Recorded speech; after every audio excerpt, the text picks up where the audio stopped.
English revision है आपका total 20 marks का। आपको एग्ज़ाम में जो पेपर आएगा वो होगा 20 मार्क्स का, तो मैंने आपके लिए रिवीजन प्रिपेयर किया है, वो भी है 20 मार्क्स का, ताकि आपको एग्ज़ाम लिखने के लिए एक प्रैक्टिस हो जाए।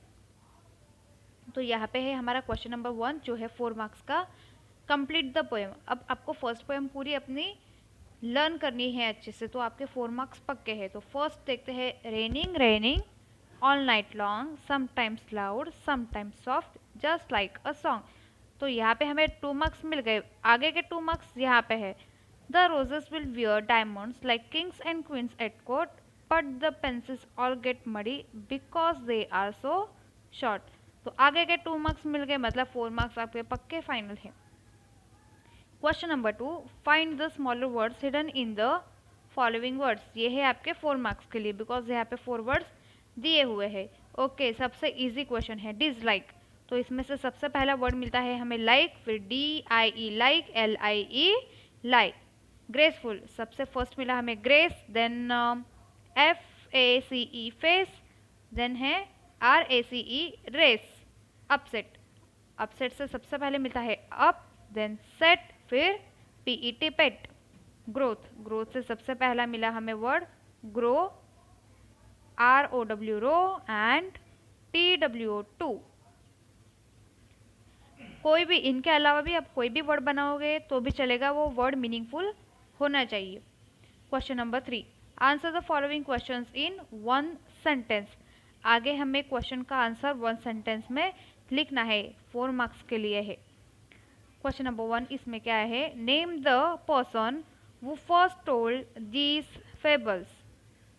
Answer, Aesop's was the person who told first these fables। तो एसोप नाम का जो व्यक्ति था उसने सबसे पहले इन फेबल्स को लिखा था, बताया था लोगों को। Second one, how long has it been raining.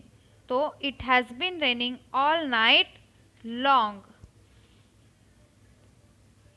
Question number 4, write rhyming words.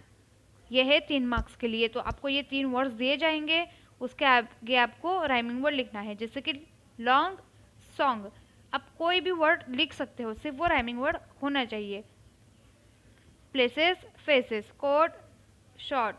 Question number 5, what effect will the rain have on the following. अभी इन आगे जो वर्ड्स दिए हैं उन पे बारिश का क्या असर होगा, ये हमें मिलेगा फर्स्ट पोएम से। आपको फर्स्ट पोएम अगर अच्छे से आती है तो आप आंसर ये इजीली लिख सकते हो। The kitty, the rain will make the lazy kitty wash his little dirty feet. तो जो बारिश है वो उस किट्टी को उसके गंदे पैर धोने के लिए मजबूर कर देगी। Roses, the roses will wear diamonds like kings and queens at court. अभी जो रोजेस है उन पे बारिश की बूंदे गिरेंगी तो वो कैसे अपने सर पे डायमंड लगाया हो वैसे दिखेगा, इसलिए यहाँ पे कहा गया है कि रोजेस को डायमंड, रोजेस डायमंड पहनेंगे, जैसे कि राजा रानी अपने दरबार में पहनते हैं।